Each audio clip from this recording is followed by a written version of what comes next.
Assalamualaikum warahmatullahi wabarakatuh. Halo semuanya, perkenalkan saya Darmawati dengan NIM 21051666041.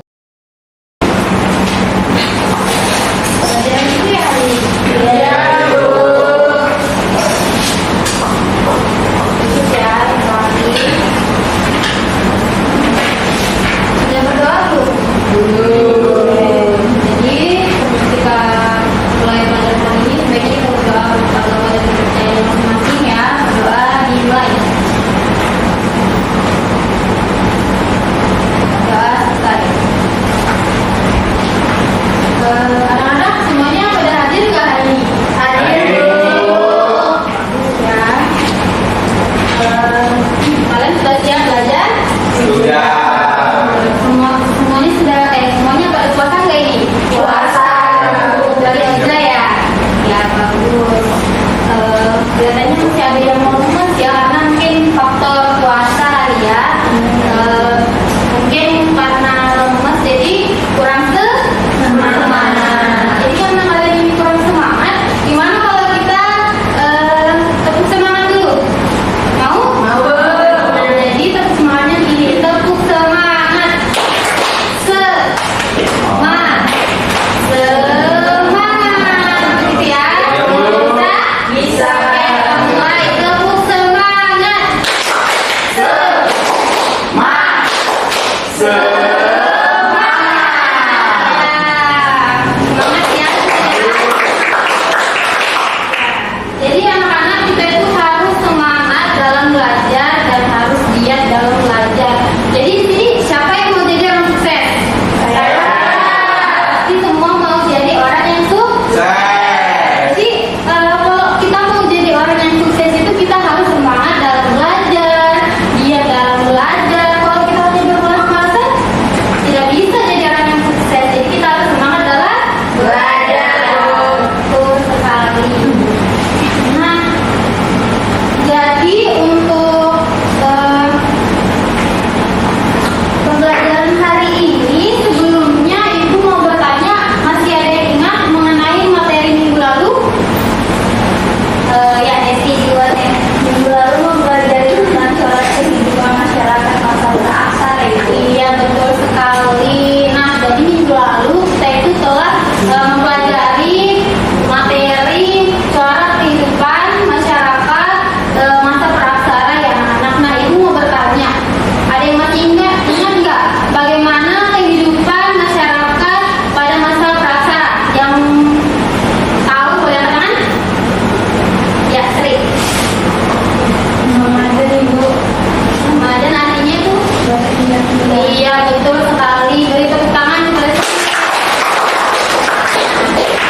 sekali lagi ya pertanyaannya. Jadi itu pada masa praksara mereka menganut agama apa?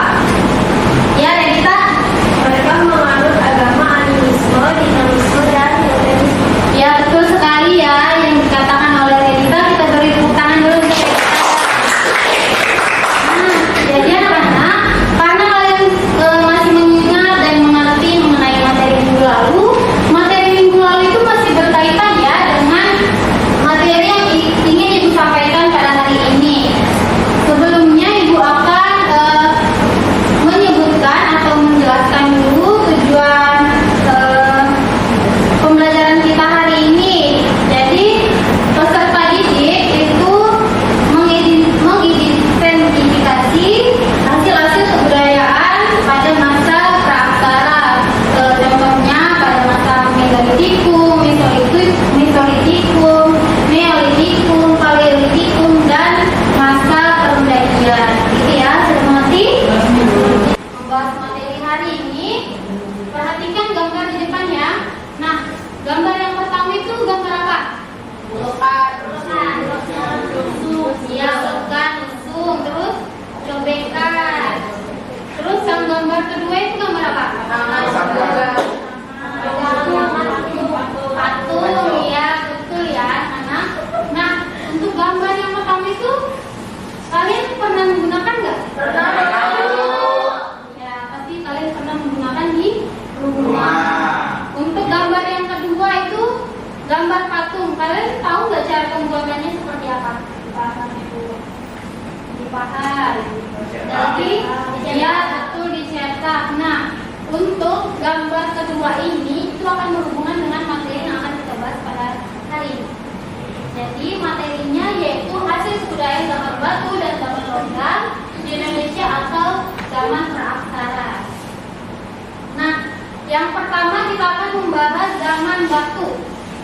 Nah, pada zaman batu atau zaman Paleolitikum, zaman Paleolitikum ini merupakan zaman batu tua. Nah, pada zaman Paleolitikum mereka sudah menghasilkan kebudayaan yaitu kebudayaan Pacitan. Nah, pada kebudayaan Pacitan ini mereka menghasilkan alat yang pertama yaitu kapak genggam, terus ada kapak perimbas. Ada yang tahu nggak ciri-ciri kapak genggam ini seperti apa? Iya, Esti. Masih kasar, Bu. Betul sekali. Terus yang kedua ada kebudayaan ngandong. Nah, kebudayaan ngandong ini mereka menghasilkan yaitu tulang belulang yang digunakan untuk sebagai belati atau menusuk ya pada zaman itu. Nah, sampai sini ada yang ingin mau ditanyakan? Ya, sekarang jadi Kalau tulangnya itu dari tulang hewan. tulang hewan. Iya. Ada lagi? Sudah paham ya? Oke, kita lanjut. Nah, yang kedua yaitu zaman Mesolitikum atau zaman Batu Tengah. Nah, pada zaman Batu Tengah ini itu sudah menghasilkan alat atau menghasilkan ini. Yang pertama ada abris atau goa. Kemudian ada sampah dapur, kemudian pebel yaitu kapak genggam dari Sumatera. Kemudian ada batu pipi. Yang ketiga yaitu zaman Neolitikum atau zaman batu baru. Nah, pada zaman batu baru ini atau zaman Neolitikum mereka sudah menghasilkan alat yang pertama yaitu kapak persegi. Ciri-cirinya yaitu ada yang tahu? Seperti di gambar bentuknya Kotak. ya, betul. Ya, Sudah halus, Bu. betul. Nah, lalu mereka menghasilkan juga alat yaitu kapak lonjong yang bentuknya lonjong. Betul sekali. Nah, ciri masyarakat pada zaman batu baru atau Neolitikum ini sudah menetap dan mereka sudah bercocok tanam. Sampai sini mengerti? Nah, untuk yang keempat yaitu zaman Megalitikum atau zaman batu besar. Nah, zaman batu besar ini mereka sudah menghasilkan alat yang pertama yaitu menhir. Ada yang tahu menhir ini kegunaannya seperti apa? Untuk apa?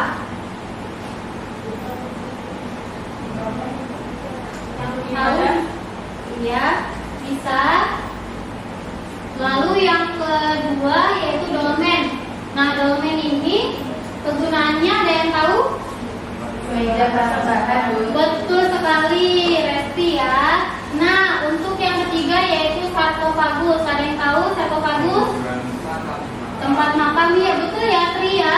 Terus yang keempat ada punden berundak. Nah, punden berundak ini fungsinya sebagai apa? Ada yang tahu? Nah, kalau untuk punden berundak ini pada saat itu mereka percaya sebagai alat tempat pemujaan ya, atau mereka percaya sebagai tempat suci. Nah, kemudian yang terakhir yaitu peti kubur batu untuk ya, betul sekali. Nah, pada zaman batu besar ini mereka sudah mengenal kepercayaan seperti yang disebutkan Revita tadi ya. Oke. Yang kelima yaitu kita membahas zaman logam atau zaman perjanjian. Sebelum kita masuk ke zaman logam, untuk zaman batu, anak-anak sudah pada paham belum? Paham, Bu. Oke, karena sudah pada paham, kita lanjut untuk zaman logam. Nah, zaman logam atau zaman perunggu, besi, dan ada juga zaman logam. Jadi mereka itu terbagi menjadi 3 zaman ya. Nah, ini merupakan alat yang mereka hasilkan. Yang pertama itu nekara, kemudian ada kakak corong, kemudian ada mongko. Jadi pada zaman perunggu ini di Indonesia itu disebut sebagai zaman perunggu, dan zaman ini terpengaruh oleh kebudayaan Western dari Vietnam. Nah, sebelum kita lanjut, Ibu akan menampilkan video ya. Kita tunjukkan.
atau materi apa? Iya, betul. Ya, Tri, coba apa? Jangan main HP terus, Tri. Tadi memperhatikan nggak videonya? Aduh, lain kali HP-nya disimpan ya, biar kamu fokus juga. Nah, jadi anak-anak tadi itu Ibu sudah menampilkan video mengenai zaman logam, terus isinya ada hasil kebudayaan pada zaman logam, terus teknik pembuatan pada zaman logam, dan juga sudah membahas mengenai zaman batu. Jadi untuk pembelajaran hari ini, Ibu itu menggunakan metode project based learning dan menggunakan media teka-teki silang. Jadi Ibu akan membagikan kalian dalam beberapa kelompok. Satu kelas ada berapa orang ini? 10 orang. 10 orang ya. Jadi kita akan membagikan berapa? 12 ya. Ini ada 5 kelompok, jadi 12 dibagi 5. Ada yang 3, ada yang 2. Ada yang 3, ada yang 2 ya. Ini mau Ibu bagikan kelompoknya atau sendiri aja? Bagikan ya, dikitkan ya. Oke, langsung saja. Ini kelompok 1, kelompok 2, kelompok 2, kelompok 3, kelompok 4, kelompok 5. Jadi ini 2 orang ya. Ya, di belakang ya. Di sampingan aja duduknya. Ini berempat. Iya, ini kelompok 1.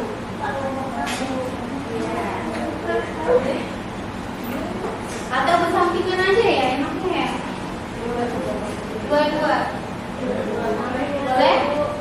Ya. Ini kelompok 1 ya.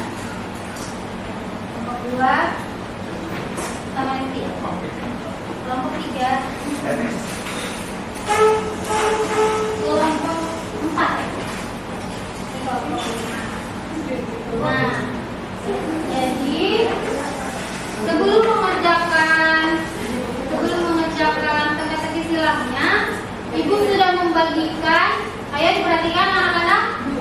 Jadi sebelum kalian mengisi atau menjawab teka-teki silangnya, Ibu sudah membagikan ya tadi ke grup kelas bahan bacaan sebagai ini petunjuk kalian untuk menjawab teka-teki silang. Jadi untuk petunjuk kalian dalam menjawab,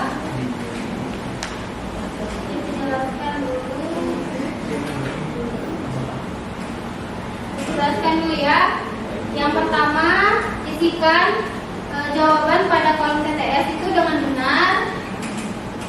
Kemudian buatlah analisis dari kata-kata kunci yang terdapat pada TTS. Jadi kalian analisis jawaban dari ini TTS itu ya. Kemudian kalian tuliskan hasil analisis tersebut dengan membuat PPT. Jadi nanti kalian akan membuat hasil analisis itu dan akan mempresentasikannya dalam PowerPoint. Bagaimana, mengerti? Mengerti nggak? Waktu pengerjaannya Ibu beri waktu 7 menit.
itu tadi video simulasi micro teaching dari saya. Terima kasih telah menonton. Bye.